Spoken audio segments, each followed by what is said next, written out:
ఎందుకంటే మా నాన్న చాలా మంచారు. ఎప్పుడు కొంచెం జీవితంలో ఏ తప్పు చేయలేదు, కానీ ఒకే ఒక్క తప్పు చేశారు. 1990లో ఆ హెచ్పిసిఎల్ పేలిపోయినప్పుడు మా నాన్నగారు ఆరోగ్యం పోయి జాబ్లోంచి తీసేసాక పనిచేసిన ప్రొవిడెంట్ ఫండ్ అన్నీ వస్తాయి, మీ అందరికీ తెలుసు. ఆ ప్రొవిడెంట్ ఫండ్ తీసుకొచ్చే దారిలో కాయరాజా కాయ దగ్గర పెట్టి మొత్తం నాశనం చేశారు. ఆ రోజుల్లో 20,000 అంటే పెద్ద అమౌంట్.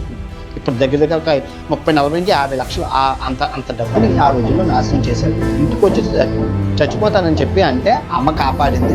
మొత్తం బంగారం అంతా అమ్మేసి అప్పు చేసి ఒక పల్లెటూరు వెళ్ళిపోయి చిన్న షాప్ పెట్టుకొని ఆ షాప్లో బతికాను.